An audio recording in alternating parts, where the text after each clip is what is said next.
Friday, January 25th is the day Phoenix, Arizona, Notsam Wrestling comes to you live. Yours truly, the last professional broadcaster, Sam Roberts, and my co-host, Corey Graves, live at Copper Blues Live in Phoenix, Arizona at Desert Ridge. Be there Friday. Kick off the Royal Rumble in style. We'll be breaking down many, many moments from the Royal Rumble's past. We'll have guests. It's going to be a blast. Get your tickets now at cblive.com. You're not going to want to miss this live experience. It's going to be like nothing else. There's going to be multimedia. There's going to be interaction. Get ready for the meet and greet, exclusive merch, the whole deal. It's going to be a Royal Rumble style extravaganza. Notsam Wrestling at Copper Blues Live, cblive.com for tickets. Yours truly, Corey Graves. And now we start Notsam Wrestling. This is Notsam Wrestling. Introducing your host from New York, here is Sam Roberts. Oh yeah, here we go. Welcome. It's Notsam Wrestling time. It's that time of the week, my favorite time of the week. I hope it's your favorite time of the week as well. It's been a good week for wrestling, folks. Raw and SmackDown. Fire! We got a lot to talk about. Strap in. It's going to be a fun one. Actually, the whole week's been fun. Starting out with NXT UK TakeOver, into Raw, into SmackDown. Who knows where we're going to go, man? Who knows, you know? End of 2018 was a little shaky. Beginning of 2019 is awesome. I'm excited about spending the beginning of 2019 with you in Phoenix. It's going to be a really fun live show.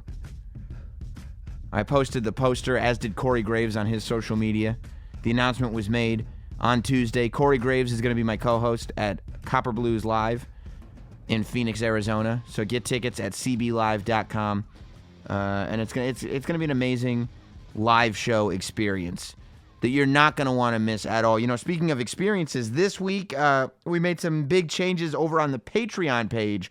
I don't know if you guys are invested, but patreon.com/NotSamWrestling.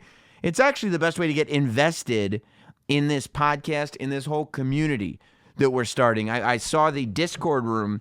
That's one of my favorite parts of the Patreon page. The Discord room was growing quite a bit this week. A lot of new members in the Discord room, just talking all day, every day, about everything going on in the world of wrestling. Of course, they're all Not Sam shills. They're all signed up at patreon.com/NotSamWrestling. So I restructured the whole thing. So now every category is either less expensive than it was or has a lot more value than it did. So we start at $4 a month. You get all the bonus audio at $4 a month. You get all the bonus video at $9 a month. You get all the interaction and live content at $15 a month. And you get free merch. You get a Not Sam jacket. You get live. You get free tickets to any live show that we do. A whole bunch of stuff for $45 a month. But it all starts at $4 a month.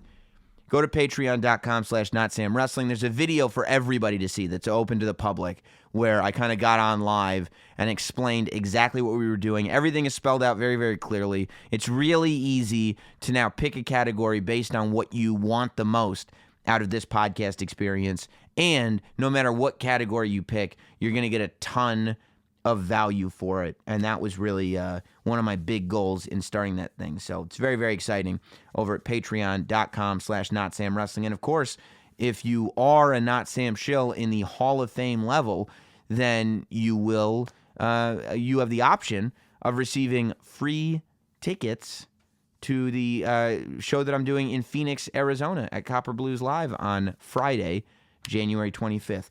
So very, very exciting. Today, we've got a lot to break down. Not only do we have that week of wrestling that I told you about, certainly the WrestleMania season and what the first part of 2019 is gonna look like has really started to take shape, specifically in the WWE this week. I think that this week, when you watch Raw and SmackDown, certainly much more of a picture of what it means when the WWE says that they're shaking things up. What was meant when in December the McMahons came out and said things are going to change now. We're going to change things up, and we're going to give you more of what you want. We'll talk about it in the state of wrestling. Are they delivering? I'll tell you where they did deliver. The Mean Gene special that's on the WWE Network is great. I think it aired live after Raw on Monday, but it's available on demand on the WWE Network, obviously. And it's great. It's a half hour, and it goes over Mean Gene's whole career, from coming to WWE from the AWA with Hulk Hogan, being the definitive voice in terms of interviews for the WWE from, the mid-'80s all the way up until, 93. They talk about his WCW career from 93 on, where really because he became the big fish in a smaller pond, WCW really utilized him, and it actually raised Mean Gene's status, I believe, being in WCW. It talks about going from WCW back to WWE, where he, did the WrestleMania gimmick battle royal, and then he started getting used. He did stuff with Renee Young for international and digital and home video stuff. He did the Confidential show. It goes into the fact that he was a big part of Legends House, so much stuff on Mean Gene, but it really is a wonderful tribute. So if you're a Mean Gene person, and I have yet to meet a wrestling fan who's not a Mean Gene person, check it out on the WWE Network. It really, really is a fun special. So, speaking of fun, this week our guest, one of the funnest guys you could ever ask for, and that man is the man. It's Booker T himself. So this week, Saturday actually, Booker T will be participating in what he claims is his last match. He's down at Reality of Wrestling with one of his guys in the Reality of Wrestling promotion in Houston, but this one is going to be available on iPay-per-view. So we're all going to be able to see Book's last match.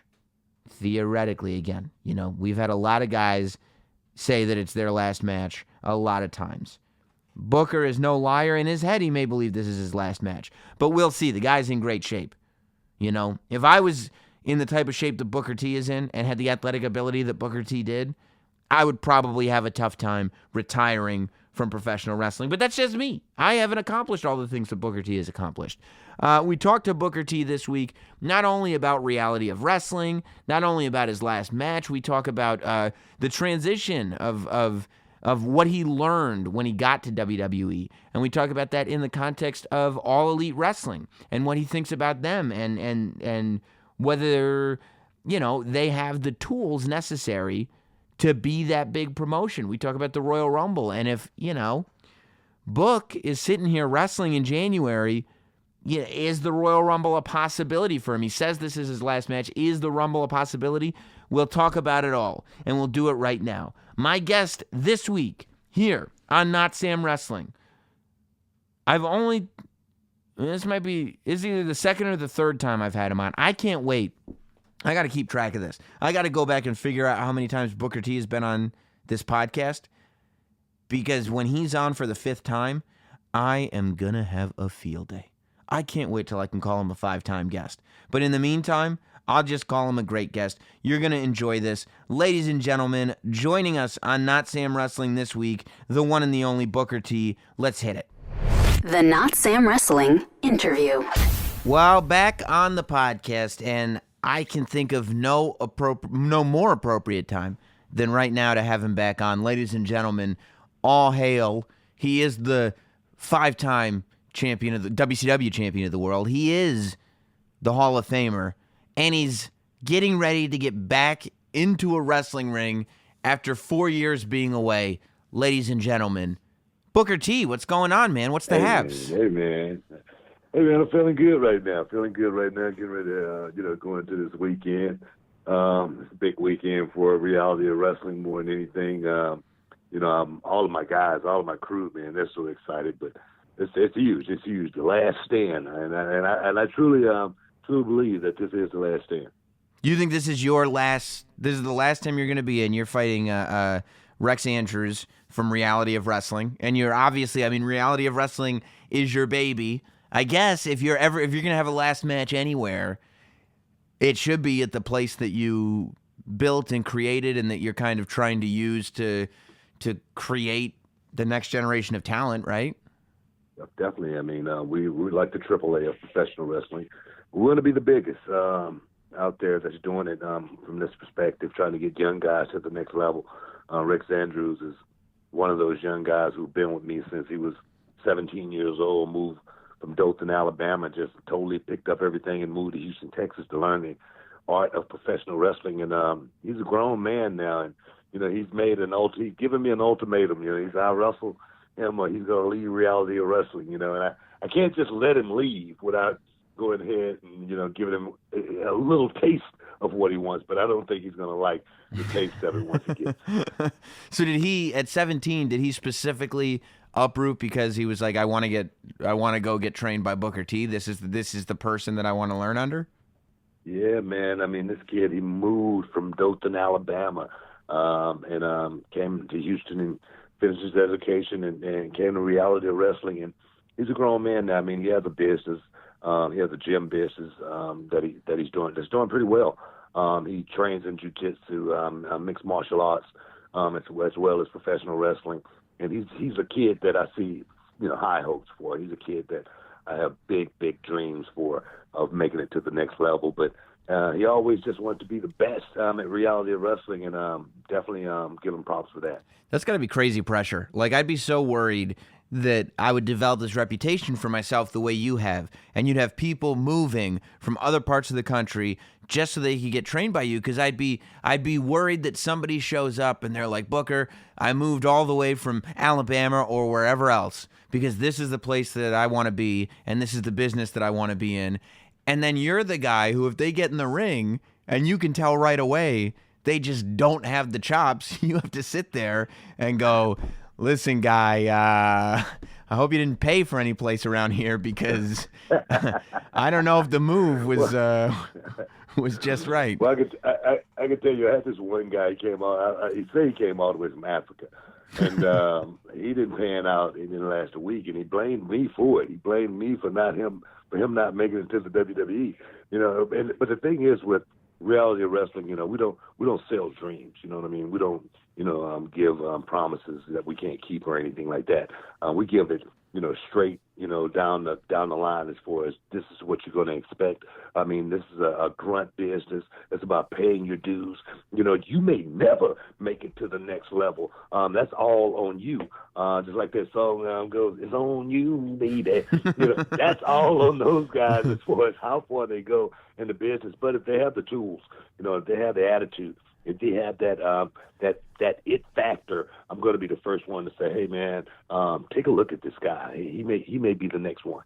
That's such a wild thing, though, because you would think that somebody who would have the kind of aspiration, who would have the work ethic to get themselves out of whatever they're doing, move to another country, track you down, train, and then once they get there, they decide that their part is over. And now it's on you. You're going like, wait, what happened to this guy that moved? Like, what happened to this work ethic that you used to have? Now it's on me? I have guys actually that come to my school, and they fill me out. And one of the questions sometimes is, how long is it going to be before I make it to the WWE? And I go, wait a minute.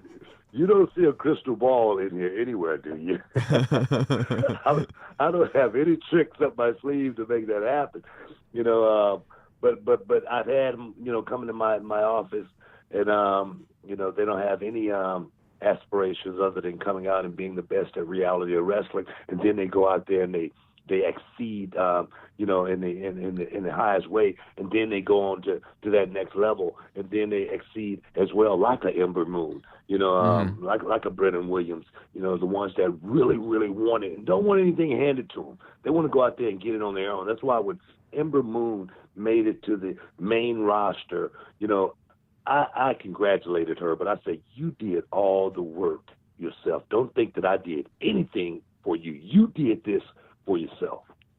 Yeah, I mean, it always is amazing the way responsibility gets shifted around. When you decide that you're going to start this school and that you want to start training people, were you looking at the way you got trained as an example, or were you looking at the way you got trained as, I need to be the trainer that I wish I had? I need to be the trainer that I wish I had. That's the way I looked at it.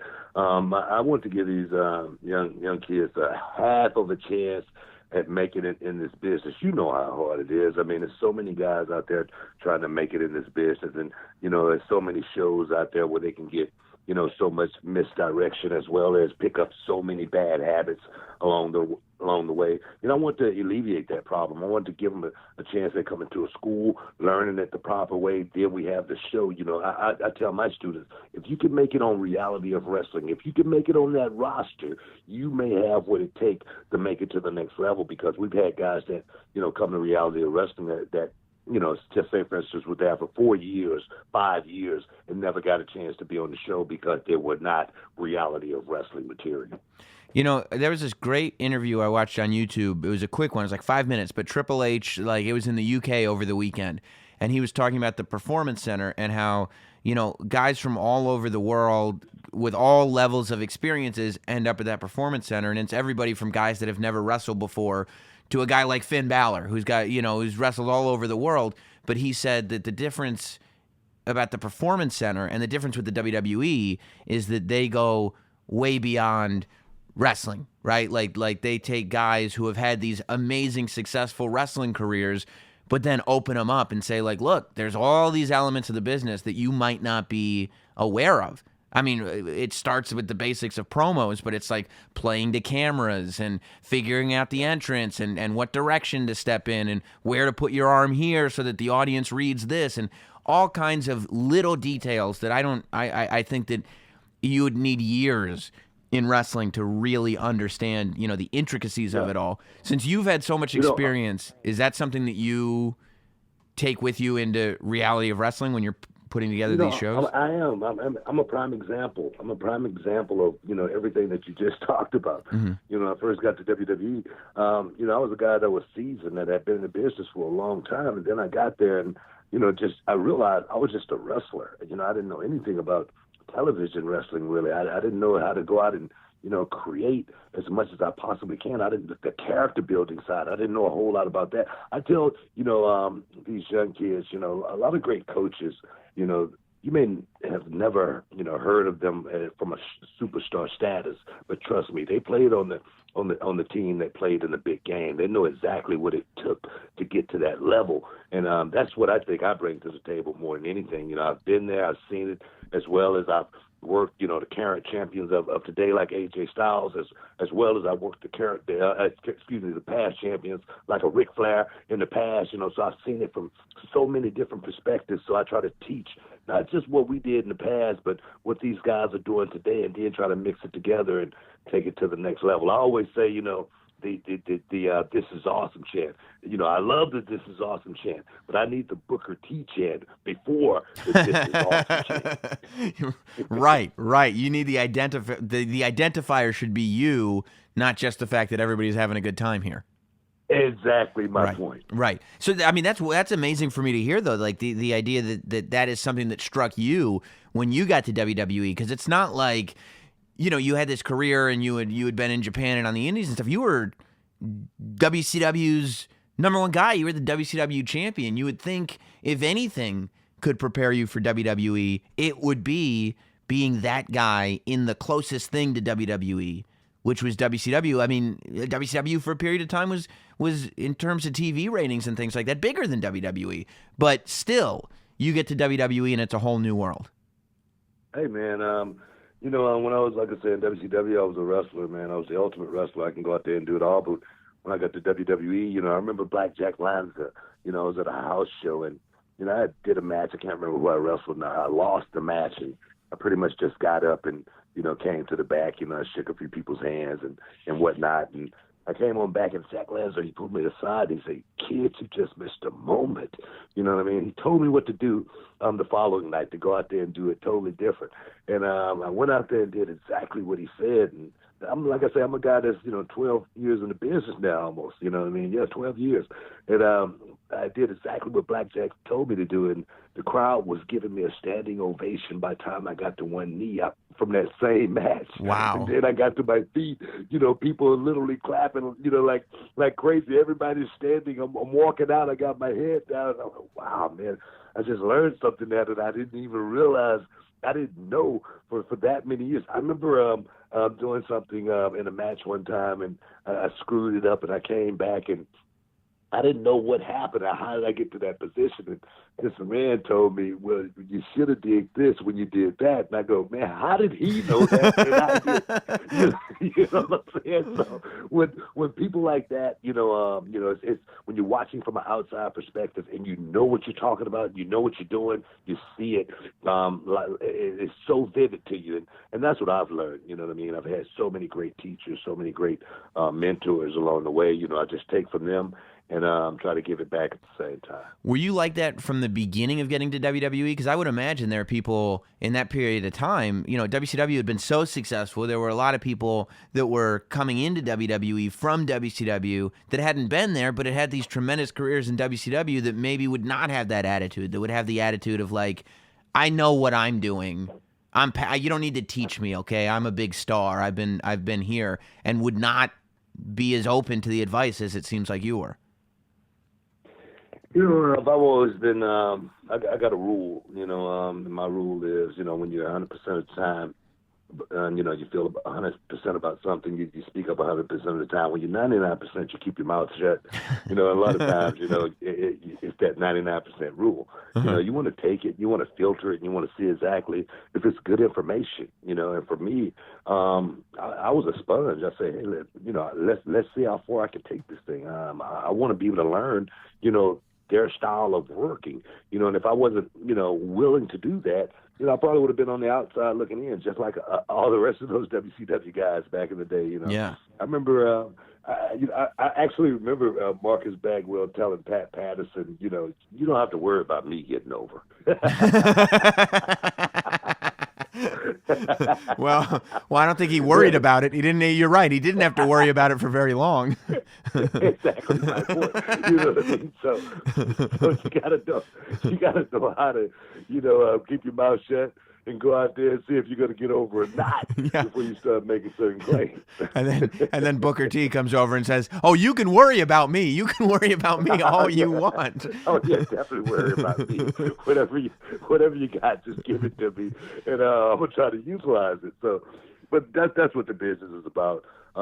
Being able to listen, take instruction, go out there and make it the best you possibly can each and every night. I've heard so many guys, talk about not being able to get over because the writer's not writing stuff for them. Back in the day, we didn't worry about the writers writing anything for us. We went over, we went out there and got ourselves over. If the fans were bringing the signs, we were going out there giving compelling matches, drama, Shakespeare, Romeo and Juliet.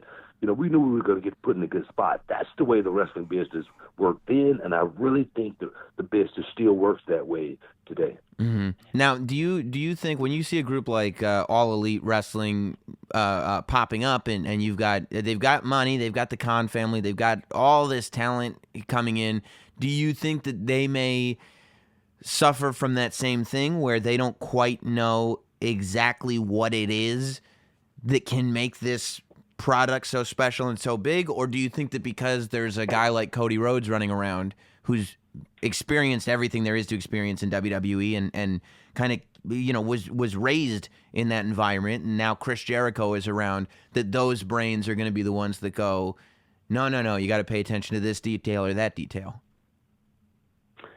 Well, definitely having someone like Cody, having someone like Billy Gunn, he just came on board. I heard. Having guys like that, Chris Jericho, those guys they're smart guys. They know the business. They know exactly what it takes to sustain at a certain level, because they all worked at a certain level. They all have made it to the big time. All those guys have worked at WrestleMania at some point in time in their career, especially at Chris Jericho. Yeah. But I tell you, they're going to have to tread water very, very fine, because, just throwing out money and giving away, money like that, big contracts coming in and whatnot. I've seen that. I've seen it happen with WCW when a lot of guys came in. There was a lot of money getting thrown around, and nobody was really thinking about the product. No one was really thinking about, the ratings and whatnot, and what it was going to, as well as the investors, the stockholders and whatnot. Nobody was thinking about that kind of stuff. So I think, they're going to have to tread water very fine. They're going to have to get a good crew together. They're going to have great storylines because fans are the best at times, but they could be the worst at times, especially with social media today. And they could make one bad mistake, or one small mistake, and it could get blown totally out of proportion. One thing about professional wrestlers, I can only speak of the wrestler of my era. We always said, man, a wrestler, man, it was screw it up for everybody. Just one, one disgruntled wrestler not getting what he wants. You know what I mean? One bad night. You know what I mean? And the media gonna pick something up and run with it. So as well as working on a yearly basis, guys going out there and not getting hurt, guys going out there and not getting injured. It's gonna be definitely a test for the Khan family, and hopefully they're ready for it. How great is it for you in the position that you're in to also be going back and doing stuff with WWE once a month, doing the kickoff shows, doing whatever? Sometimes it's more than once a month, but to be able to be in the belly of the beast on a regular basis. So it's not like you're coming to your classes and saying like, look, I was in WWE and here's how they did things 10 years ago. You're going and saying, I know exactly how they did things 10 years ago, but I know exactly how they're doing things today as well. And this is kind of the direction the business would be in. Do you think that becomes an asset? Oh, man, it definitely does. I mean, I love my job, doing what I do. Still being able to have my hands on with the young guys, whatnot, as well as produce the young guys for them, try to get as many young guys to that platform as I possibly can. But, talking A&E, I mean, AEW, excuse me, Mm-hmm. Those guys, they're going to need guys as well. WWE can't fuel, the whole wrestling world. You know what I mean? Those guys are going to need talent. They're going to need young talent, and if it's guys that's not going to make it to WWE that could, filter their way over there, it's going to be awesome. You know what I mean? But for me, my life is great, man. I actually was, reading some stuff that, I was trying to get an AEW contract. you were reading that. Yeah, I'm like, wait a minute. Why am I trying? Yeah, people saying that, I'm coming out and having this one match just to show, Cody Rhodes and those guys I can still go, like the people are crazy. So social media is running rampant, guys. So they're just going to have to tread water real fine. But me personally, I'm fine, man. I'm happy, working with WWE. I mean, I'm going to be with WWE probably till I'm about 64 years old or something like that. So I'm good on the contract side. Yeah. So the last stand is not your last ditch effort to make Cody Rhodes realize that you still got something left in the tank. No way, Jose, man. I'm like, I'm loving what Cody and those guys are doing, man. Like I said, this is huge. Mm-hmm. I was just talking to Bubba Ray and those guys just yesterday, and I say wrestling is, me personally, and I don't, people can say whatever they want to say, but me personally, I think the wrestling business is hotter now than it's ever been. Back in the day, they didn't have WrestleCon. Back in the day, they didn't have all of the conventions and whatnot that we're having now. Back in the day, there wasn't so many independent companies running where, guys that didn't have the name of a Cody Rhodes could still make money like a Marty Scurll and be able to, survive on the independent scene and take care of his family. It has not been this big, I don't think ever. And I think the wrestling business right now is in a really, really good place. Yeah, I mean, I guess when you think about it, that sort of Monday Night Wars era, it was probably the highest for that small group of people, WWE, WCW. But in terms of spreading out the wrestling business and seeing, there's spaces for people everywhere, and it feels like it's only growing and growing and growing. I don't think that the net has ever been cast this wide. And people, that say, Booker T, what is he talking about? The wrestling, what about the Monday Night? I understand that. But I really think, like you just said, from an overall perspective, what I mean, as far as wrestling around the country on a weekly basis, I'm talking about Friday, Saturday, and Sunday, you look it up online, it's a show going, not several shows going on weekly, and like I say, and these shows are paying really, really good money for talent to actually show up and be on the show. So right now, I think the wrestling business is literally on fire. I think it's at its, I wouldn't say it at its peak or anything like that, but it's at its hottest it's been in quite some time, as ever. And the technology is moving along so that people can get these audiences. For example, on Saturday, January 19th, you can watch Booker. There was a time, when you would do, when Shawn Michaels had his wrestling school in Texas, he had what he claimed was his one last match, and you could only watch it. Like, I was a tape trader in high school, so I had to find a VHS copy of a copy of Shawn's last match that was broadcast on local TV in Texas so that I could see it, and, not knowing that it wasn't even close to his last match. But The Last Stand, you're doing it on iPay-per-view, so the people in Houston are going to be able to see it in person, but now everybody can watch this thing. I mean, I think that that's part of what you're talking about, that the stuff like iPay-per-view and putting things online and on YouTube and whatnot have made it so shows that normally would have an audience of, a few hundred can have an audience of 10,000 or more because, and globally, iPay-per-view is everywhere, right? Hey, man, not having to pay that, big budget network. We're not that big. We're a small company. We're a mom and pop shop. We're just trying to make some money here and a little money there to, keep everything going, buy a few cameras here, try to make the company a little bit bigger. Hopefully this thing explodes. You never know, but with social media, there's a chance, with able to stream online, without, paying anyone to do it, other than, our streaming service. It's huge. It's unbelievable.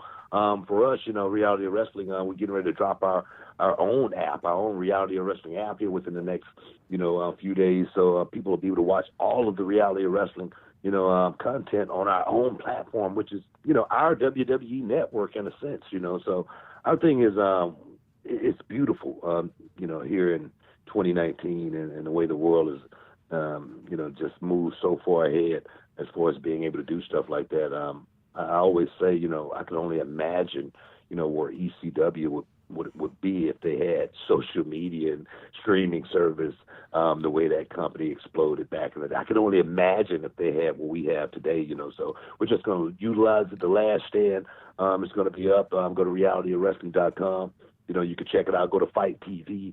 Download that Fight TV app. It's free as well. You can check it out. But check out what we're doing here on the Gulf Coast, because I think Reality of Wrestling, not to pat myself on the back, man, but we really got a really good thing going on down here in Texas. Although if ECW had tried to go global on the internet, YouTube probably would have busted them for music rights finally. They were New Jack would have had to figure out a whole new angle. Sandman, all of them. Man. Yeah. All of those guys. So, what are you doing to? Hey, they used it as long as they could, man. They got away with it as well, man. Oh yeah. I mean, Paul Heyman knew. It doesn't hurt, to have having lawyers in the family, but Exactly. Figuring out how you can use all that music and still be, this mom and pop thing, it's amazing. Sometimes it helps to have only a limited number of eyes and ears on certain aspects of the product. That's true. I mean, I really believe that also, like you said, they wouldn't have been able to get away with stuff like that. But I think the company would have flourished. I think they could have found somebody to throw some music together and fake Nirvana, just like Dallas Page did. You'll find somebody to do it. You know what I mean? But just the action, the energy in that ECW arena, man, it was infectious. It was off the chains. Just actually seeing it, we didn't get it on television down here, but when you did see ECW, you knew it was something totally different than you had seen before. That's why I just say it would have blown up. Yeah, I think I 100% agree with you. What are you, speaking of getting blown up, what are you doing to get yourself in shape for this last Nothing. match? Nothing.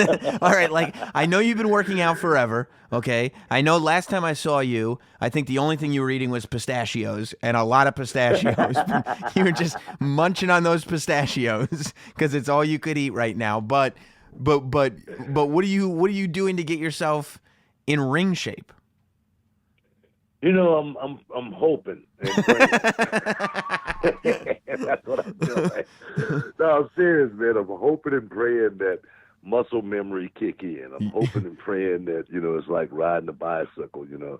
I picked the jump rope up and, you know, boom, I knock out 100 reps with no problems, you know. So I'm just hoping and praying that, you know, it all comes back to me. You know, I can't practice or anything like that. I've never been one of those guys. Never, not throughout my whole career. I've been one to be able to go out and practice and try to figure out what I'm going to do before I go out and do it. It's just always been, you know, out of my head. You know, now I'm working with a young guy who works from a totally different perspective, a real true grappler. And it's kind of like the, you know, the Rocky Balboa story, you know, when he had no speed left, you know what I mean? He had no, you know, he was not quick of feet or anything like that. He had nothing but power. He had to use nothing but raw brute strength, you know. So I'm just thinking about a fight going into this thing with Rex Andrews. And normally in a fight, the adrenaline kicks in. The adrenaline kicks in to a point to where you'll go until you drop, and hopefully that's what's going to happen on Saturday night. I'm going to just go. I'm just going to put it in gear and see exactly what the old body still had at 53 years old, and I'm still trying to, you know, go out and hang and bang in the zone just one more time. Do you think that you can? Are there any more spinneroonies left in your body whatsoever? I know you've said no before, but then done spinneroonies anyway. So well, spinneroonie is definitely in my blood. Spinneroonie is something that I feel like I'm going to be able to do spinneroonie forevermore. Honestly, I mean, to the end, I feel like I'll be able to go out and just do one spinneroonie, if not just but one. Somehow I'll conjure up the will to actually be able to get it done. Somehow I'll find myself, you know, saying, "Hey, you got to do it just for the people," you know. So I'm ready. I'm ready as I'm going to get. People say, "Hey, man, you ready? You ready for this thing?" And I'm ready as I'm going to get, man. You know, I'm not getting any younger or anything like that. I'm going to go out and throw hands just like we did back in the old days. So speaking of the old days, when you're sitting here and you're talking about this potentially being your last match and saying like, okay, you know, we did it. Are there any moments or eras of your career that you look at and go like, I wish I had done that differently, or that's a match that I never got to have that I always intended to, or anything like that? Not necessarily regrets, because that's probably too strong a word, but just, you know, little moments where you're like, I wish I had done that, you know, 2 years before or after I actually did it, or yeah. Not really, man. The thing is, not really. My career has been set. I've had a great career. Even this right now, last stand match, it's for my wrestling company. I won't put my boots on and go and wrestle anywhere else. I don't think forever throughout the rest of my life. I just don't think so. I don't want to. I don't need to.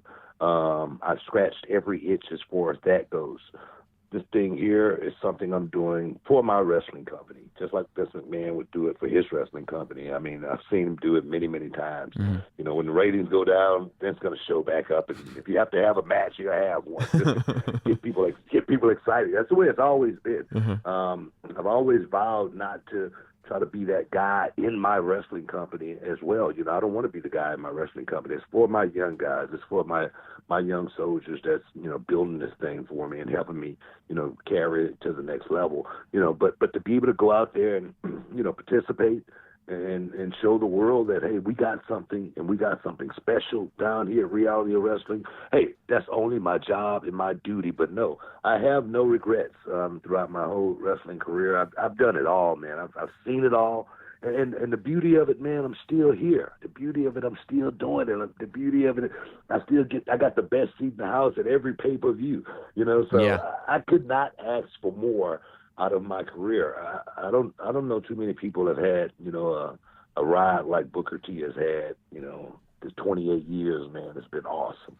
So, you know, I mean, I thought going back to Shawn Michaels again, oddly enough, I thought that when Shawn had his match at Crown Jewel, when he came back for one match, I said, oh, no. I said to myself, you know what this is? He must have been down at that Performance Center. He got bit by the bug. He thinks he's coming back for one match, but I'll bet Shawn's going to get bit. I'll bet he'll be back in the ring. I'll bet, and as soon as that match was over, he goes, yep, that was one, and I'm done, and I'm not coming back. And I go, oh, well, never mind. I guess that bug doesn't always bite as hard as you think it's going to. Is that at all something? Yeah. So that's not in your head. Like, you don't think that you're going to get in this ring with Rex Andrews at the Last Stand on Saturday on iPay-per-view, and you're going to have this match, and win or lose, there's going to be something in your blood that goes, you know what? I kind of want to do more of this. You don't think so? Let me tell you something.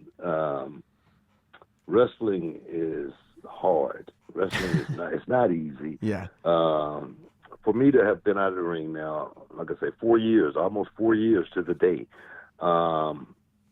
not taking one bump. I haven't fallen down anywhere. I haven't bumped my knee or anything.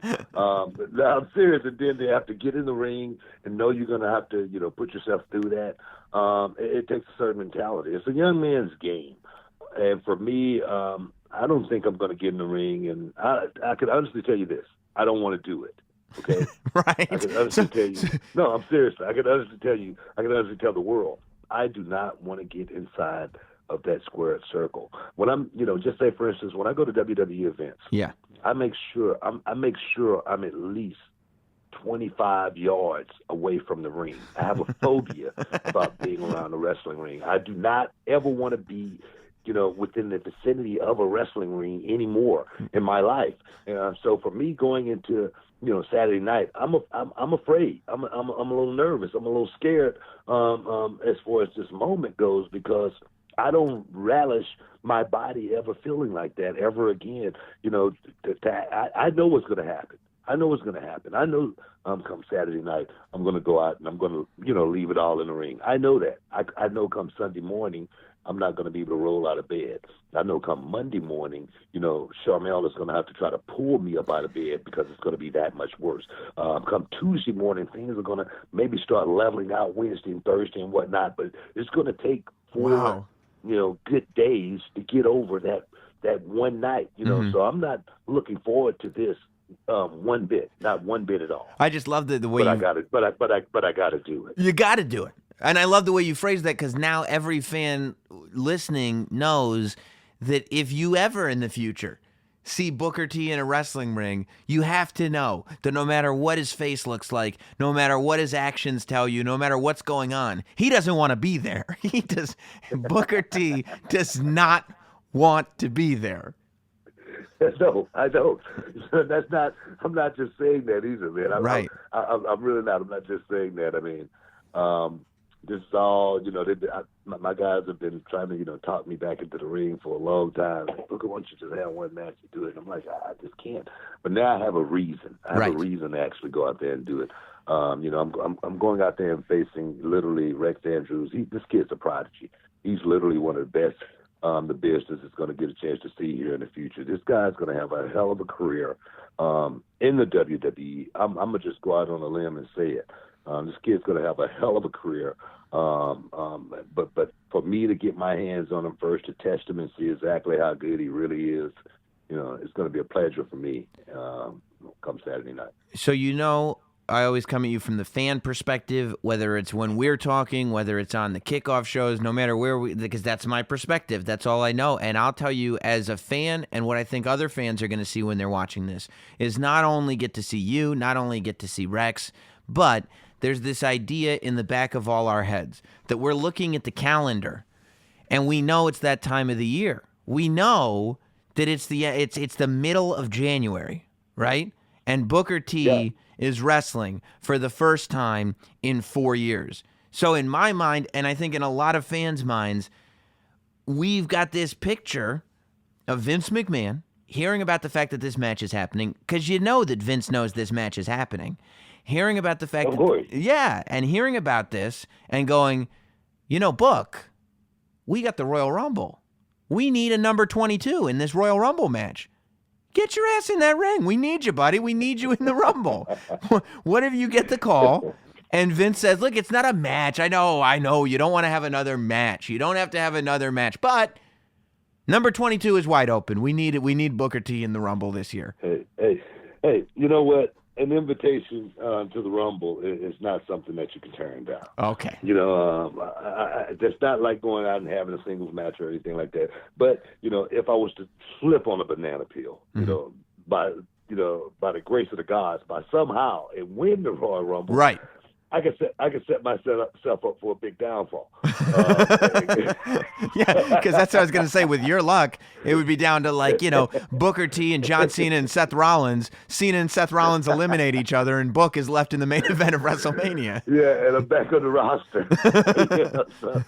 But no, to be able to come out and test myself against the young guys, one last time. I wouldn't say one last time, but one more time. It would be awesome. Mm-hmm. I'm never going to say no to a chance to actually get back into the ring, WWE ring, or anything like that. Preparation is the only luck you're ever going to have. But I'm not one of those guys who's going to be, sending or writing in or trying to petition. Hey, let's get Booker T in the Rumble. That's not something that's going to happen. I scratched every itch. Right. I really truly have, and I love the company. I love it to its core. But I know being in the Rumble, I'm gonna have to go out there and I'm gonna have to suffer a little bit. That following night, I'm gonna have to suffer. Those next few days, I'm gonna have to suffer because I'm gonna be in a lot of pain. But I would love to take that challenge upon myself and see exactly what I still have left in the tank. Just one more time. And I would hope if that happens. I know that we're friends and everything, but I would hope that there is the Phoenix screw job, and by that I mean Vince has everybody eliminate themselves and you are forced to go back on the roster, and then, you gotta be kidding me. No way. I'll jump out the ring and just jump on Jerry Lawler just for the hell of it. They just have to fire me.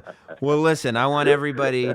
You can go, it's realityofwrestling.com. January 19th, that's Saturday. It's going to be available on iPay-per-view, The Last Stand. And there's two big reasons for this. And they're both coming out. Number one, you're going to get to see what Booker T believes will be and what he very much wants to be his last match. But number two, a couple minutes ago, you just said you see Rex Andrews as a WWE superstar. So...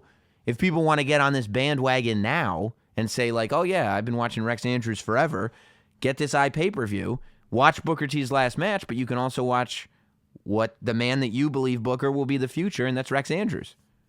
Yeah, definitely check it out. Check it out to see the future. Check it out to see the future in Rex Andrews, but not just Rex Andrews. The card is stacked. High Young, our Diamonds champion, she's going to be on there. Fly Deaf, our tag team champion is going to be on there. The television champion, Van Harrison, he will be on there. Aiden Cristiano making his return. And these are names, guys, that you perhaps have never heard before. But once you see them one time, you're going to go, wow, these guys really got it. And Reality of Wrestling is the show to watch. Guys, check it out. Download the Fight TV app. Go to realityofwrestling.com. Do it. Do it now. I can't wait. I'll do it for you. Do it now. Thank you, Booker. I always appreciate the time, man. Always, man. Appreciate you. Holla back. Here is Sam Roberts. Here he is, and thank you to Booker T so much for always doing the show, and I would recommend everybody go check out his last match, as it were, unless he gets the call for the Royal Rumble. I think that's the scoop. We got it confirmed.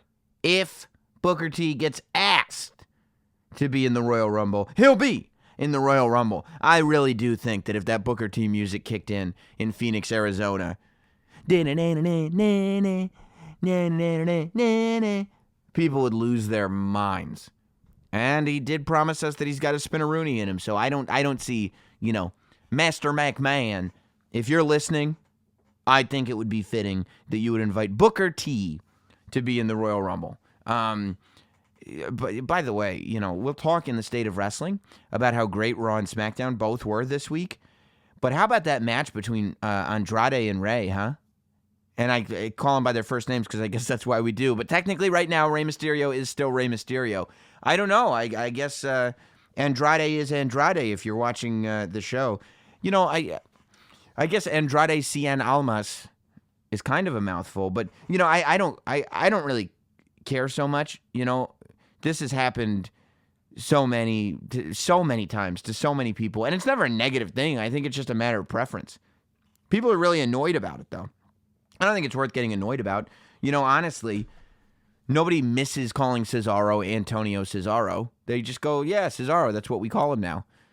Nobody even remembers that the Drifter Elias Sampson was a thing. You know what I mean? It's just Elias. So now instead of Andrade Cien Almas, it's just Andrade. I prefer Andrade Cien Almas because that's what I was used to. But I'll probably just get used to Andrade, and that'll be it. But I wasn't too worried about the name because of how great the match was. I mean, dude, Rey Mysterio and Andrade had a classic, and I don't know who started the thing on Twitter. This is not my idea, but I've read it multiple times now. There are people on Twitter, and again, I would love to give credit to the first person who thought of it, but who are saying a build towards a hair versus mask match at WrestleMania between Tranquilo Andrade and Rey Mysterio would be amazing. It would probably, it might be Rey's best WrestleMania match, which is amazing at this point in his career. And Andrade is just so good, man. He's just so good. And I'm so glad that Zelina Vega is there by his side because she completes the package. She completes that package. So whoever is suggesting that there is an Andrade Rey hair versus mask match that should happen, kudos to you, my friend, because I couldn't agree more. Speaking of the whole package, I brought up this interview that I saw with Triple H with Booker T in the conversation that we just had here on the podcast.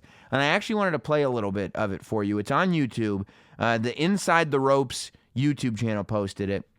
They post a ton of good videos. They're the ones over in Europe who do all the live shows, like the live interview shows. I think they have Undertaker coming over there in April. But they've done it with Jericho. They've done it with everybody. But they always post little moments from their live shows or backstage interviews or whatever. But they always do great interviews. And this was no exception. They were at when Triple H opened the NXT UK Performance Center on Saturday, I guess, as part of the hype for NXT UK TakeOver Blackpool. They invited a bunch of the European press out there, and this was one of the interviews that I saw, and I thought it was great, and to me, it really explains why I feel the way I feel about WWE and why, WWE, as much as wrestling is being revolutionized all over the place, WWE keeps pushing wrestling and sports entertainment forward in this really sort of mainstream way, in a way that other companies, I'm not going to say they aren't doing it, they can't do it. It's not their place to do it. This is why the WWE has been able to transform themselves into $1 billion entertainment company. It's because you can hear the philosophy in everything that they do when Triple H explains the benefit of the Performance Center for guys that come through it. Listen to this. This is from the Inside the Ropes YouTube channel, which I would suggest everybody hit up and support. So, Finn Balor mentioned it here when he was doing his thing that 2 years ago he came into the Performance Center or whatever it was, or the 2 years that he spent there. He had never really cut promos. He had never really spoke on camera because he worked in Japan and places where he didn't really have to speak, and he was petrified of it. I remember working with him one of his first weeks in, and we were working on his character and his entrance. And I remember walking outside of Full Sail after a long day of TV, and I saw he was leaning against the garage door and he was staring at the ground. And I walked by him and I was like, "You all right?" And he was like, "Yeah, I'm just a bit overwhelmed." And I was like, "In what way?" And he goes, "All of it. I've never had anybody even say to me, 'Let's look at this camera, let's think about this.'" Like, we produce a television show. We produce a movie event that is based around in-ring and characters and a skill set, right? And a lot of the way the rest of the world, you learn to wrestle And that's kind of about it. And you're kind of figuring that out. We're trying to create something more. Not only are we trying to create it in ring, so you have to be able to talk to people, you have to be able to entertain people, you have to be able to connect with them passionately, not just give them a great match, but connect passionately to them. If you think about some of the biggest names that have ever been in this business, the most meaningful, the largest superstars, they haven't always been the best in-ring performers. They've been the most captivating personalities, teaching people how to be something more than just a good wrestler. And then in addition to that, it's media training, it's giving back, it's working with charities, it's all the things that we do and how meaningful that can be to you. It's managing your finances, it's doing all these things so that at the end of your career you have something. It's creating the best athlete, the most well-rounded athlete. It's taking out the negatives and putting all the positives in place to make somebody more. But that's the learning arc. When you say, why is Ricochet there? Because Ricochet was a great in-ring performer. Same thing. That was like petrified to put a microphone in his hand and have to talk with it. That if I said to him, look at the jib camera, he'd be like, what's a jib camera, right? Like, that's a process, right? It's a process that everybody has to go through to make them something more. It's not always about, we just have to make you a better wrestler, right? The Performance Center, sometimes everybody goes, they just Performance Center, why does he need? He's been in the business for 15 years. Yeah, I had another performer that was there that said the exact same thing to me. We worked with him a very short period of time. He debuted in NXT, came to me afterwards, and he was like, dude, I just did a 1-minute entrance. I've been in the business for 15 years on a show that was carried nationally on a high level. And I'm moreover, after a 1 and 30-second entrance, than I've been in my entire career. Holy cow. Like I had I feel like I'm in kindergarten, that's what this is. So that's, just a taste of his answer on that. And I just think it's so great. And you could hear in Booker T's response, the fact that he came from WCW. Booker T was a huge deal before he got to WWE. And still, there was this learning process for him that I don't think that anybody listening would have expected there to be for him, but that's why he's succeeded as well as he did, because instead of just saying, well, I don't have anything to learn, I'm the man already. I'm five time. Instead of saying that, he was like, I didn't even realize that. And he learned, and I just think it's great. I think that he's telling the truth is the thing. I believe Triple H when he's saying that there is this desire to get the best out of people. And have everybody that goes through there better for it. And I just think it's an amazing thing. So, great interview. Check it out on YouTube. And really insightful. And really that right there is what I personally love about WWE. There's a lot to love about WWE this week, as well as other stuff in the wrestling world. And we're going to get into all of it. It's time right now for the State of Wrestling. It's now time for this week's State of Wrestling. Here we are. Welcome. It's time for the State of Wrestling for this week's not Sam Wrestling. It's on the tip of the tongue. Not Sam Wrestling is the name of this podcast. Hey, you know what we do here on the State of Wrestling? We count down what are, to me, the top 5 stories of the week in this here world of professional wrestling. And it was a big week. There's a lot to kind of break down. There's a lot to uncover this week. So let's get it started. Top 5 stories of the week. And they sound like this. For me, the number 5 story of the week is primarily what happened at the end of NXT UK TakeOver Blackpool. I got in all the words. NXT. I think so. Unless I said NXT TakeOver UK. NXT UK TakeOver Blackpool. To me, Walter, and the appearance of Walter at the end of that show, we can talk about that whole show as part of this thing, and the idea that, it's amazing. It was such a good showing of what the WWE is doing in terms of expanding the brand, and the idea that the WWE, I've said this a lot, especially as people talk about the way the wrestling landscape is changing, but the WWE is Disney. You know what I mean? The WWE, people go, well, when was the last time the WWE put on a great wrestling show for real hardcore wrestling fans? And all you have to do is bring up The Last Takeover. That's a WWE show. All you really have to do is bring up TakeOver Blackpool. NXT UK is a WWE show. You know, WWE is expanding way beyond the idea of just being a wrestling company. And they're a multi-branded entertainment company that happens to have a lot of wrestling shows under their belt. And one of them was the NXT UK show that we saw on Saturday afternoon. If you guys were watching live, I did do a bit of a wrap-up show over on Patreon, which you can get and you can watch right now at patreon.com/NotSamWrestling. But to me, the appearance of Walter was the number 5 story. That was the big story to come out of that show because it said a few things. Number one, you know, I guess you could also talk about Finn Balor showing up at the NXT UK show. But Finn Balor's week and everything that's been this week for Finn Balor is going to come up later in this here top 5 countdown. But Walter showing up really in the whole NXT UK TakeOver show, they're really putting a lot of energy into this UK brand. You know, this is not a stepchild brand. This is something that is really becoming clearly a priority. And it's getting to the point, you know, there were rumors that Walter had signed. Walter, for those of you that haven't seen him, he really developed a name for himself in the States. He'd been doing independence in the United States, but also a lot abroad, internationally, in Europe.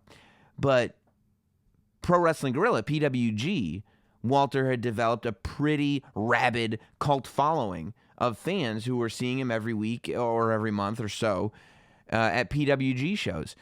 There were rumors that he had been brought on to WWE, but what we've been left with in WWE right now is this environment where we don't know. We hear somebody get signed. I mean, there was news this week, I think it was this week, that Trevor Lee announced at an independent show that he's WWE bound, which, you know, when there's a free agent in 2019, my, how things have changed. Because when Trevor Lee announces that he's done with Impact Wrestling, he is now in a scenario where he's just as likely to go back to Impact, to Ring of Honor, to WWE/NXT, to New Japan, or to All Elite Wrestling. Like, there are real options out there. And when I say he's most likely, I mean all of those organizations would be smart to take him, and he would be smart to go to any of those organizations. You know, you could absolutely make an argument that while Trevor Lee, and I think, you know, I still think that WWE is the end game and the goal for the vast majority of wrestlers. You know, I think that even the younger guys that go to All Elite Wrestlings, I would even the Joey Janela's and the MJFs of the world I would bet. I haven't asked them face to face. I haven't asked them straight up. But I would bet that those guys are sitting there going, you know, this is awesome right now. This is perfect for us right now. One day I'd like to be at WrestleMania. One day I'd like to be in WWE. You know, and that's not like a thing to be weird about. You hear guys all the time going, you know, wrestling at the Tokyo Dome was a dream for me. Wrestling at a Wrestle Kingdom show was a dream for me. And I buy into that. 100% I buy into that. I bet that most wrestlers would love to one day wrestle at the Tokyo Dome. But at the same time, I'll bet that most wrestlers that aren't in the WWE, if you really ask them, would love to see at least what it's like, if not, have a full-fledged career, a WWE career. You know, I mean, it's still the mecca of sports entertainment, as it was once called. You know, it's still the organization that everybody who's a wrestling fan watched growing up, especially nowadays. You know, there was a time, first of all, there were generations that didn't grow up wrestling fans, you know, that kind of either watched it on regional TV or didn't watch it at all. And just, you know, that whole generation of 80s and early 90s wrestlers, for the most part, didn't grow up as wrestling fans. It wasn't until getting into the late 90s and the 2000s that you saw these guys that had grown up being fans starting their careers. And even more so now, and that's just because, you know, wrestling became such a broad and national pastime an international, quite frankly, pastime, that you had more fans. So, of course, those fans are going to be the ones that populate the wrestling ring. And I think now you end up with people that, it's 2019. You got to believe that, the guys that are coming up now, they were born in the year 2000, right? The guys that are starting out now were born in the year 2000.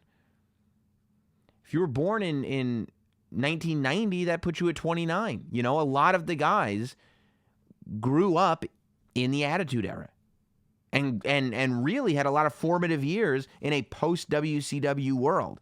So you're looking at guys that, unless they were tape trading like MJF, and looking up stuff on YouTube, not even tape trading, I'm too old because they're too young to be tape trading. Unless they're looking up stuff on YouTube, for the most part, their exposure at a young age was WWE. So, that thing that fueled you as a fan to get into wrestling is always going to be there. It's always in me. I think it's always in a lot of these guys. So, I think people are always going to want to go in large numbers. There's always going to be exceptions, but people are going to want to go to WWE. The thing that's interesting now, and the thing that really stuck out to me about Walter showing up at NXT UK, was we don't know where people are going anymore.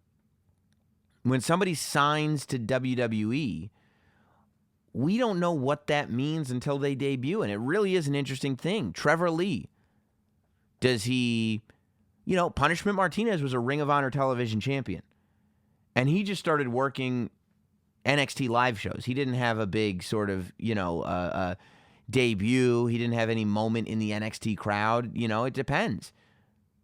Matt Riddle ended up in the NXT crowd. Walter, I think that people before the NXT UK show would have assumed that Walter would end up in NXT, not NXT UK. But at the same time, when Samoa Joe showed up in NXT at TakeOver, I think people would have assumed that Samoa Joe, if he's going to join the company, would go to WWE. But this was also at a time where NXT was not what NXT is today. I think that the assumption for a lot of people was that Samoa Joe would not be a full-time NXT person.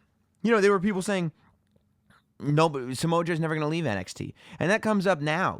People say that NXT is being reworked, and NXT UK and all these brands, so that just because you're in NXT doesn't mean you're going to hit the main roster.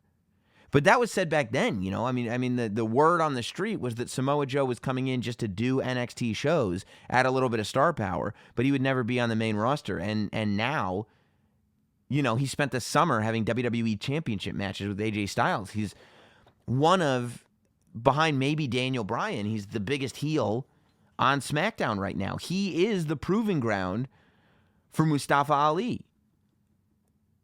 And this is a guy who just showed up at TakeOver in a move that people saw coming but didn't really think was coming. And even when he was in NXT, people like me were saying, I don't see him going to the main roster, not because he's not talented, but just because that's not in his destiny. And it was. And I was wrong. I still think that regardless of what the intention is, the cream is going to rise. But that said, I don't think it's a given that anybody's going to move anywhere. I don't think the question is, what does Pete Dunne look like on the main roster? We'll find out when he gets to the main roster. Who knows?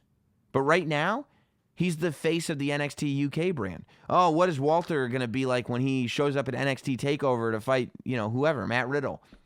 Doesn't matter. We don't know. Maybe it'll never happen. Maybe he'll go straight to the main roster. Maybe he'll stay at NXT UK forever. Who knows? Who knows how big any of these brands are going to grow, and who knows what direction they're going to go in. But it's clear that when you take somebody like Walter, who's got a ton of internet buzz, who's got all the potential in the world, who could be a big bad guy in NXT, when you bring him to NXT UK, you get a big signing like that, and you give it to the UK brand, it's very clear that the UK brand is a major priority.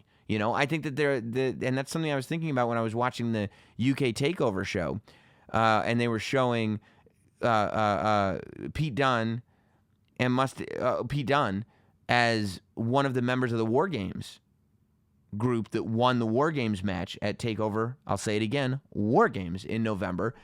I think a big part of that was because they want Pete Dunne to look as strong as humanly possible, because they want to add credibility to the UK brand. I think the UK brand has become a major priority for WWE, and I think that Walter really cements that. And quite frankly, you talk about Pete Dunne's UK title reign and the fact that it's lasted as long as it has, and that's true, and it's amazing.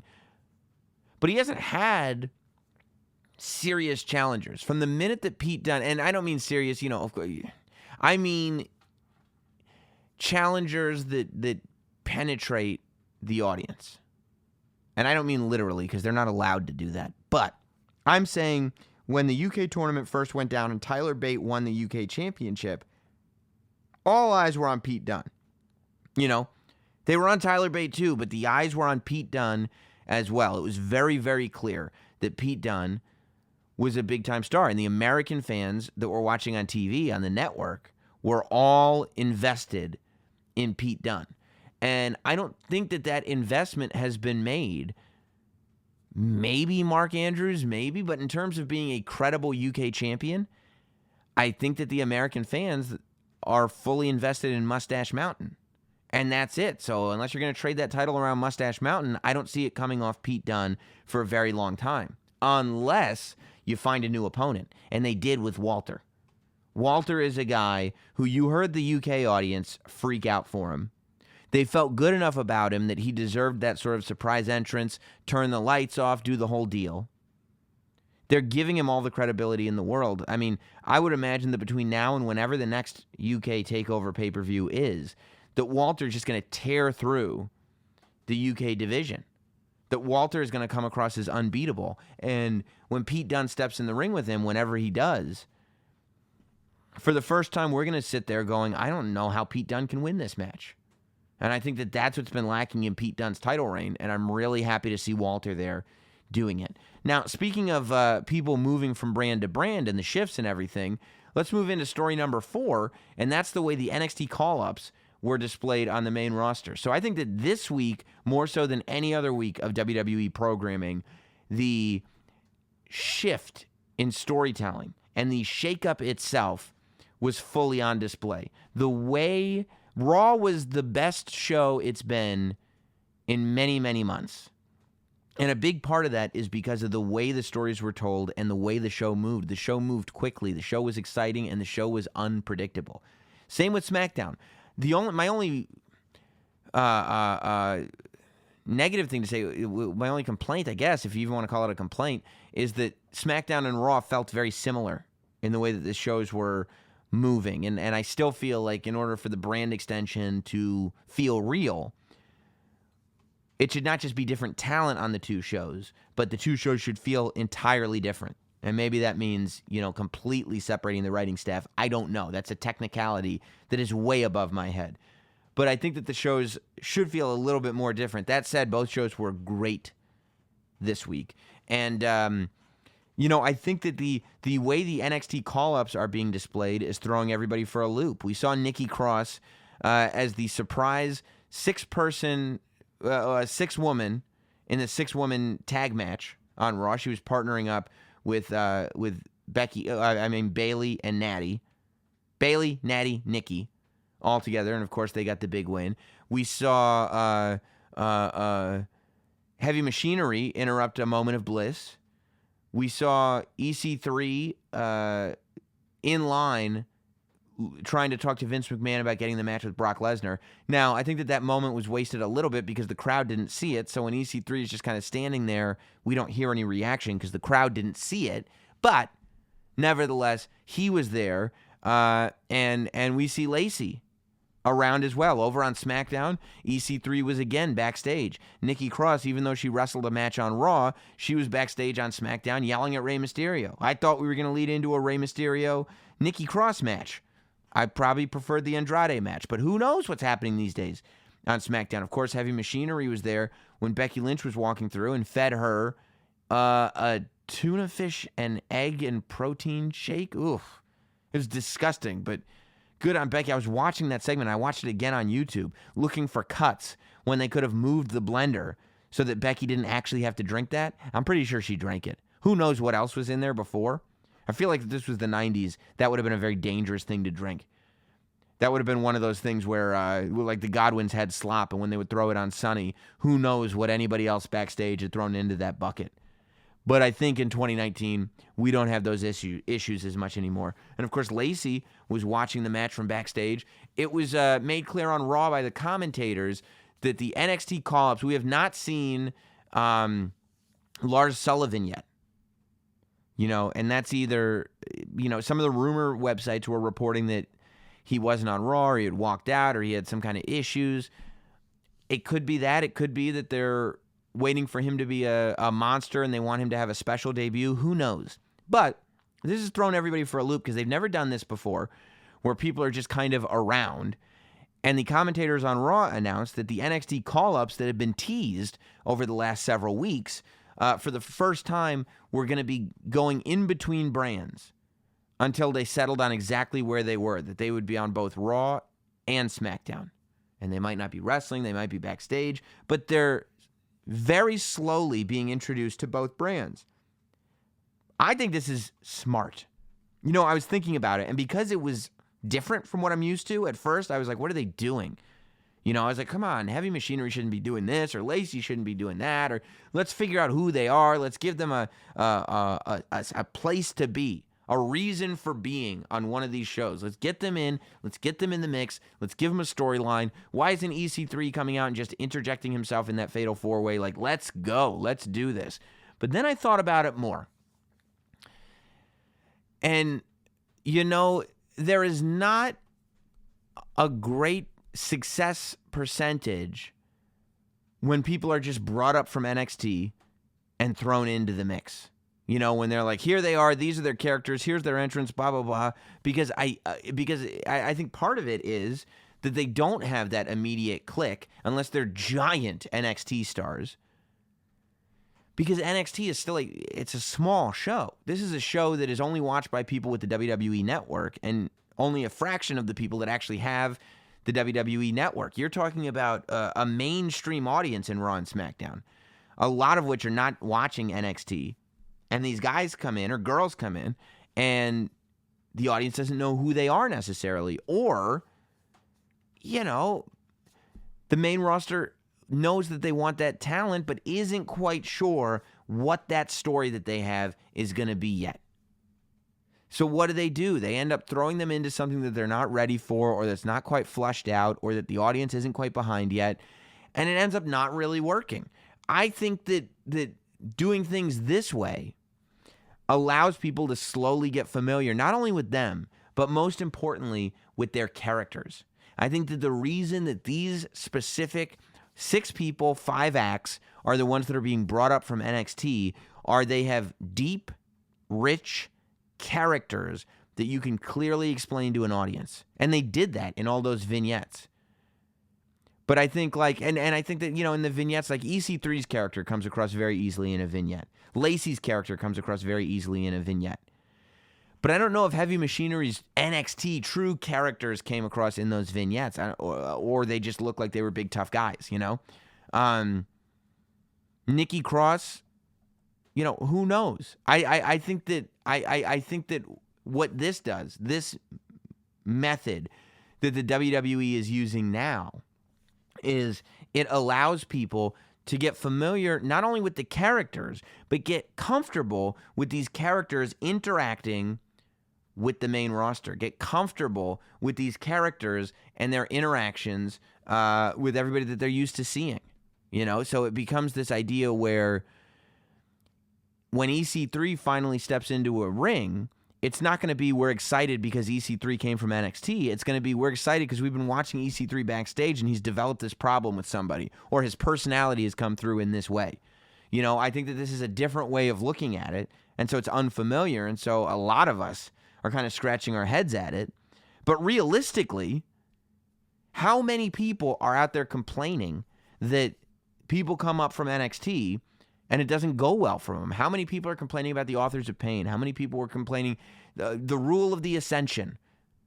After the Ascension, all these people, even Shinsuke Nakamura, who's been given every opportunity in the world, main evented or was in the WWE Championship match at WrestleMania, won a Royal Rumble, turned heel, the whole deal.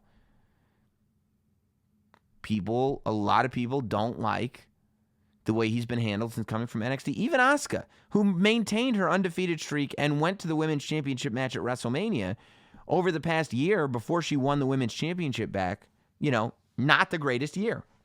So I think the question comes up, well, why don't they change this? Bobby Roode.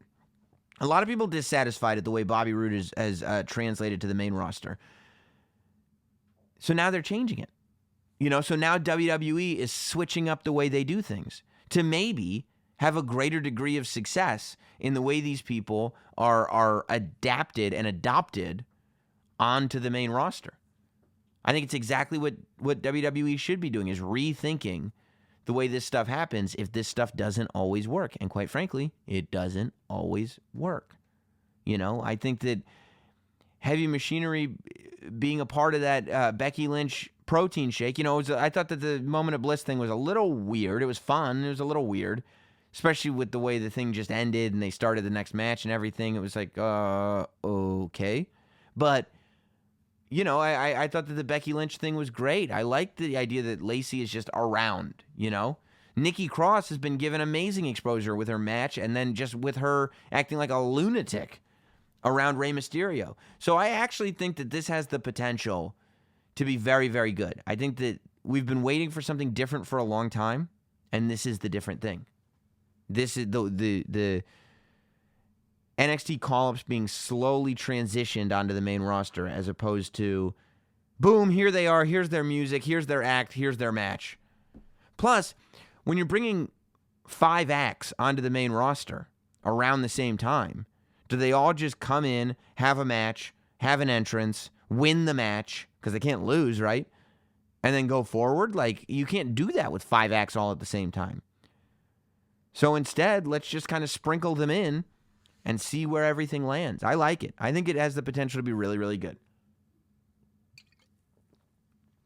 Let's go to story number 3. Story number 3 was another surprise, another thing that made Raw really great on Monday. Raw was really great on Monday. So much happening. Lashley winning the Intercontinental title didn't even make my top 5 this week. But a huge story, that they're moving in a different direction, even with Lashley, that they're adding credibility to this guy. And I think it's not a moment too soon. I think that WWE is paying attention. Let's be honest. Let's look at what happened at TLC. What happened when Seth and Dean stepped in the ring with each other? It was boring chants. It was Becky chants. People didn't like the match. People weren't there for Dean and Seth. They weren't fans of that match. That was clear.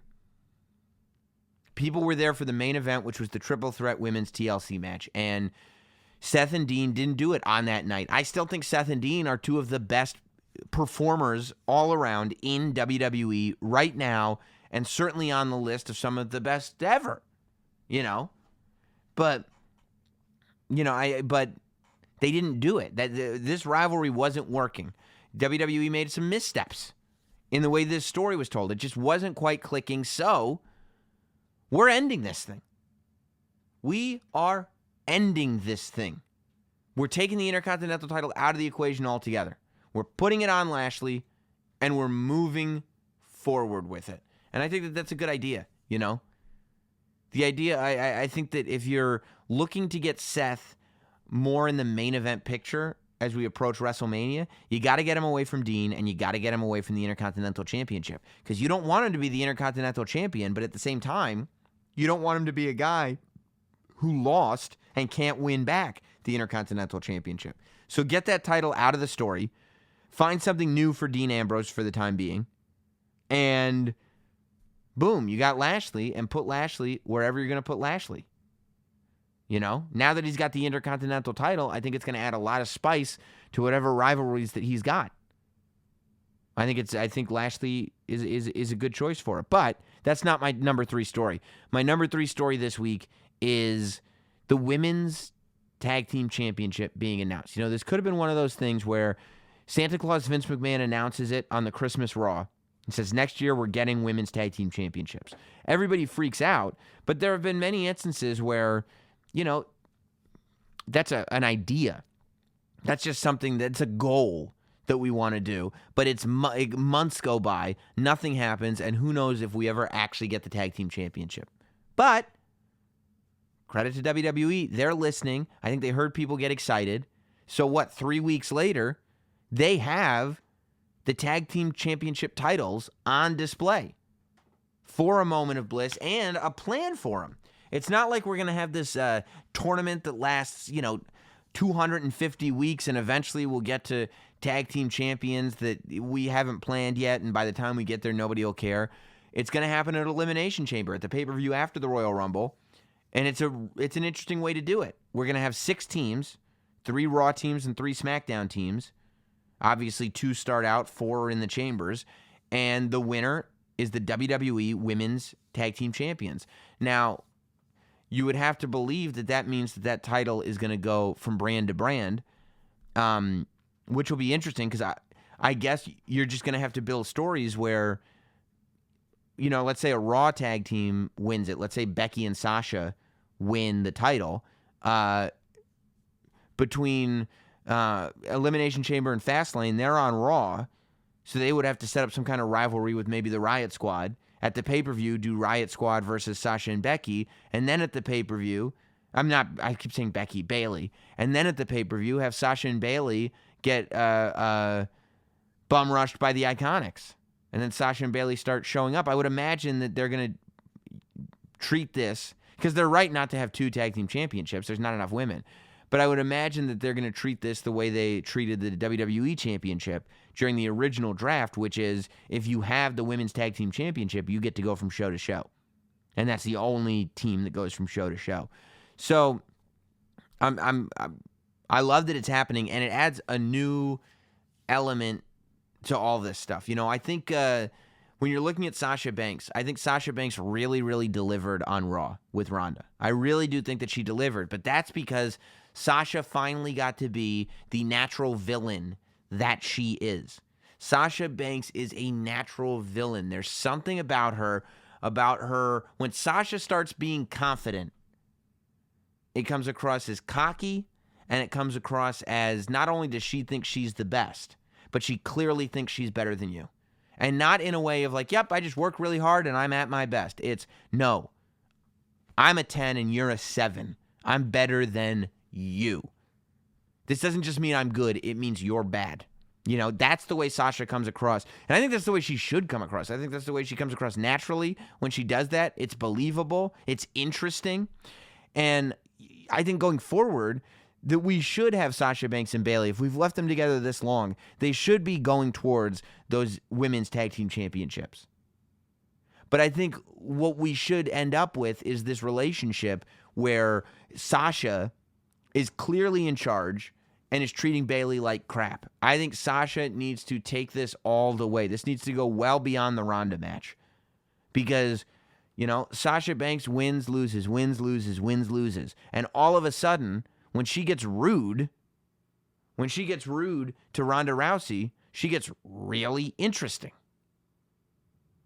And I love that. That's what I'm looking for. All of a sudden, I care deeply about the Sasha Banks-Ronda Rousey match. The idea that Ronda's like, yeah, I think this will be good, and we'll just be good sports about it, and blah, blah, blah. And Sasha turns around and goes, no, I'm not here to be a good sport. I'm here to tap you out. You're going to lose. It's great. It's awesome. I think that attitude needs to continue the whole time. The whole time this is going on, I think that Sasha, and when I say this is going on, I just mean going forward. I think that Sasha needs to be this person. Sasha needs to have, Bayley needs to be the reluctant partner to Sasha Banks. Bayley needs to sit there and go like, I don't know, Sasha. This doesn't seem right. Shut up, Bayley. Let's go.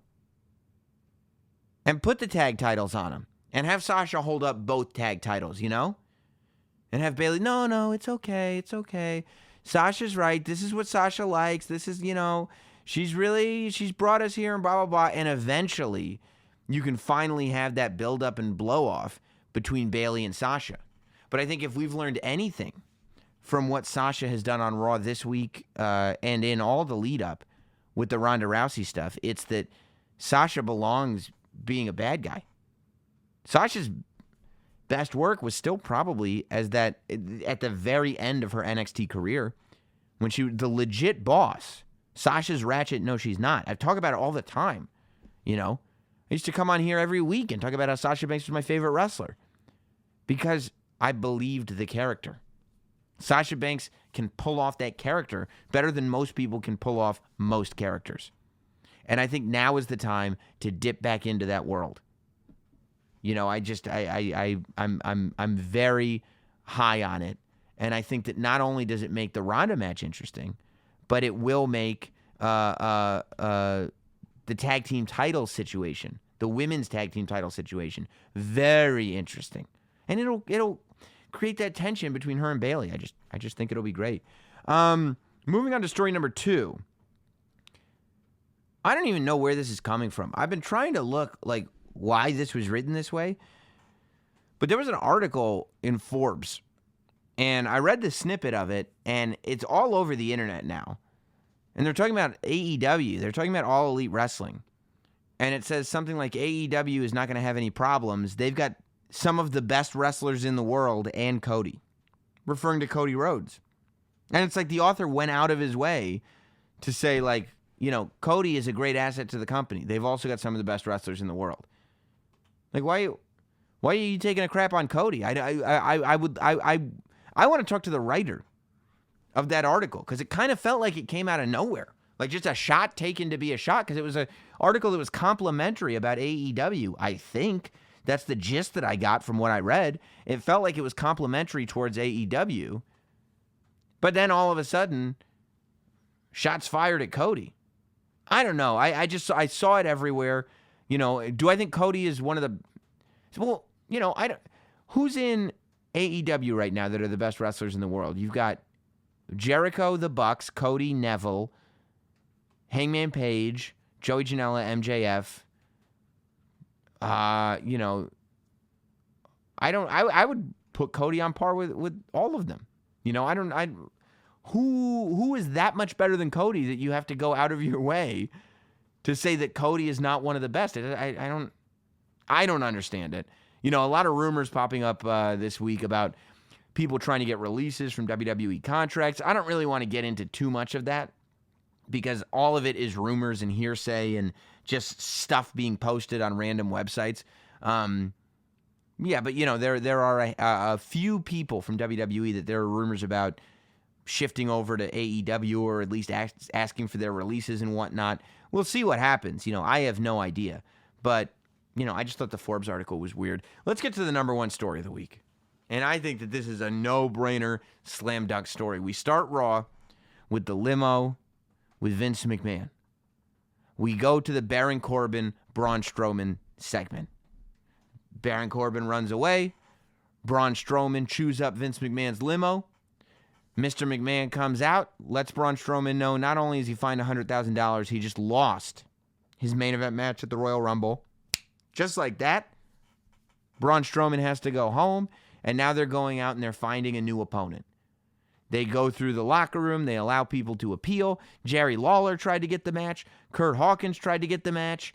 EC3 tried to get the match, as previously stated here on The State of Wrestling. Finally, they get to the ring, and John Cena asks Vince McMahon face-to-face for the match. And I thought John Cena's promo was excellent. I loved that he did the ruthless aggression thing. And I also like that John Cena is coming across as vulnerable. That John Cena is saying that he doesn't want a repeat of what happened at last year's WrestleMania. He doesn't want to be that guy. He wants to be the 17-time champion of the world. You know, I like that John Cena is doing that. It feels different and real and what it should be.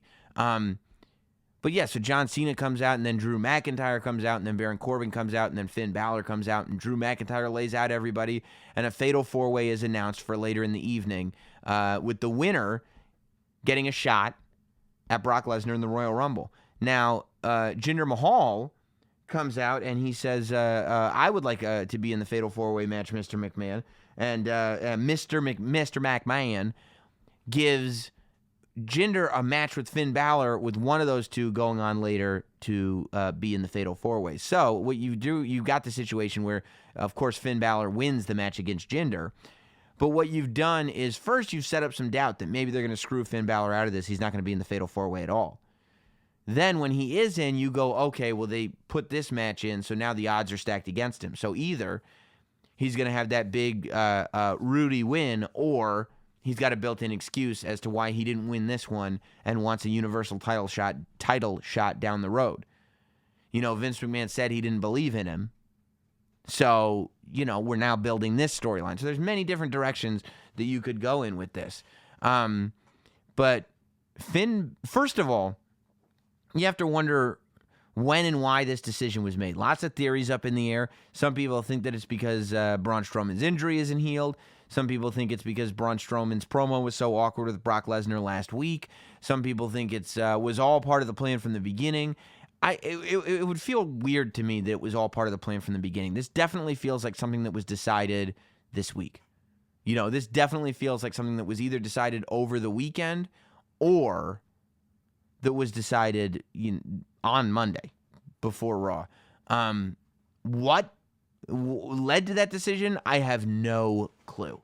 I can't believe that it was because of the promo from Monday. Like, I can't realistically say that they saw Braun kind of not be great in that promo and went, okay, we're not going to have this match at the Royal Rumble. Because realistically, they could have just not had Braun Strowman win at the Royal Rumble. You're saying, wow, they changed it because Braun Strowman's promo was awkward on last Monday, and so they wanted they couldn't have him be the champion, so you don't have to have him be the champion. You could have him have a championship match and still be Braun Strowman. So I don't think it was the promo from last Monday. Could be the injury, or it could be that they just again are in this space of new and different and trying new things. Okay, if the fans have been asking for this, let's give it to them and see if it works. But don't come back. They're going to say this. Fans, we're giving you what you asked for. If it doesn't work, don't come back and blame us. This one's on you. But to watch Finn Balor, I did not expect it. To see Finn Balor win that match and to win it by pinning John Cena, wow. I don't think Finn Balor has had a Raw that good since his Raw debut when he pinned Roman Reigns to get the match at SummerSlam. What a night for Finn Balor. What a week for Finn Balor. To show up, be the biggest star in the world at that NXT UK takeover show, and then to jump on a plane, get to Raw on Monday, and go, you're going to have two matches, you're going to win both, you're going to pin John Cena, you're getting the Royal Rumble main event match against Brock Lesnar. The Finn Balor-Brock Lesnar fantasy match is actually going to happen. And you're pinning John Cena, and he's going to raise your hand in victory and do a promo about how great you are. Like, I don't know when the decision was made that Finn Balor was the man, but I'm glad the decision was made that Finn Balor is the man. Because I just got very excited for the Royal Rumble. I mean, look at what we've got now. We've got Becky Lynch versus Asuka. And Becky did a great job at hyping that up on SmackDown, I think. I'm excited about that. And who knows where that's going to go. We're at this place where we're leading towards the Royal Rumble, and we're still a week and a half away. It's not this weekend. It's not until next weekend. By the way, the Friday before the Royal Rumble, I'll be at Copper Blues Live in Phoenix, Arizona, cblive.com with my co-host Corey Graves, talking about all things Royal Rumble and playing clips and doing all kinds of great stuff. So be there for that show to start this weekend, because it is going to be an incredible weekend. TakeOver Phoenix, and then all of this going down at the Royal Rumble. Like, we're really going to get a picture painted of what WrestleMania is going to look like and what's going to happen with these women. You've got Asuka versus Becky for the SmackDown Women's Championship. The match that we all want to see at WrestleMania is Becky versus Ronda for the Raw Women's Championship. I mean, who knows? So many things could happen. Becky's got is it possible that Becky loses to Asuka and then enters the Royal Rumble and then wins and then challenges Ronda? It's possible. What about this one? What if Ronda loses to Sasha and then enters the Royal Rumble and wins it and challenges Becky? That's possible too. What if Becky wins the SmackDown Women's Championship, enters the Royal Rumble anyway, challenges Ronda, and we unify the titles at at WrestleMania, and that way we have one set of women's tag team champions and one women's champion. All of these things could happen. You know, there's so much up in the air. Who has any clue what Finn Balor versus Brock Lesnar is actually going to look like? Is Finn Balor just going to get crushed? Or is this a moment, you know, realistically, I don't think Finn Balor is going to win the Universal Championship, but theoretically he could, right? Is this the moment that Finn Balor wins the championship? Or is this the moment, realistically, where time is taken to make Finn Balor look like $1 million? If Finn Balor comes out of Royal Rumble looking amazing, we have to believe there's some kind of WrestleMania plan for him. And if Finn Balor comes out of Royal Rumble just getting squashed, we have to believe there is no WrestleMania plans for him. So much going on. I love that Finn Balor versus Brock Lesnar is the main event for for Royal Rumble this year. It's an exciting time, man. It's an exciting time. Thank you all for being here. This has been The State of Wrestling. This has been Not Sam Wrestling. Don't forget Copper Blues Live. Get your tickets now, please. CBLive.com. Yours truly, Corey Graves, our guest. It's going to be an amazing, amazing show.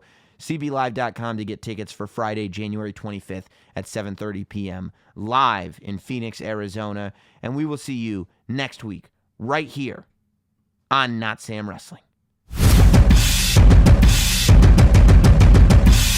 Thanks for listening. Follow at Not Sam on Twitter, Instagram, Facebook, and YouTube. Rate, review, and subscribe. This has been Not Sam Wrestling.